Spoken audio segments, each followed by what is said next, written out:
name is Shannon Alford. I am the Maryland State Liaison for the National Rifle Association Institute for Legislative Action.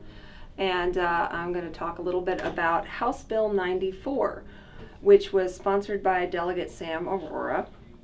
And what House Bill 94 would do is to prohibit the use of 3D printing technology to produce a firearm receiver in the state of Maryland. It is already, per the terms of Senate Bill 281 from last year, illegal to manufacture a magazine with a capacity of greater than 10 rounds. So it's kind of interesting that the preamble section to this bill, it's not strictly a preamble, it's actually codified language that does what a preamble normally would do. It's sort of a very strangely drafted bill in that manner.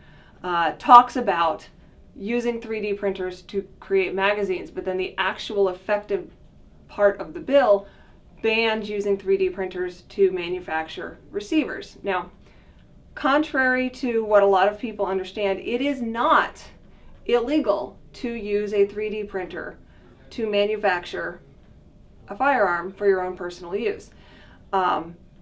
It is when you start manufacturing multiple firearms for profit and selling them to other people that you need to go ahead and get an ATF manufacturer's license. But if I at home had a 3D printer capable of doing the process necessary to produce a firearm for my own personal use, that's absolutely legal. This bill would change that. The problem, apart from the fact that that starts out as an infringement on your right to keep and bear arms, it also causes all kinds of issues in other ways. Number one, it's already under federal law illegal to produce a firearm that doesn't have a certain percentage of metal in it so that it can be detected by a magnetometer or a metal detector. And that federal law was recently renewed, so that's already illegal.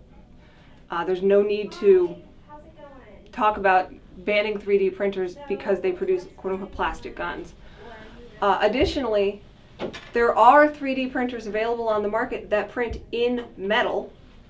So this just bans 3D printing technology across the board, no matter what the particular technology being used is. And moreover, it completely eliminates the possibility of any of our Maryland-based manufacturers, LWRC, Beretta, anyone else who happens to be located in the state of Maryland who wants to develop new firearms technology from using a 3D printer to develop a prototype, which is one of the biggest advantages of this new and emerging technology, is the ability to produce one-offs, one or two of a particular item relatively quickly so that you can test various aspects of it. It would effectively eliminate any advancement in the industry in the state of Maryland.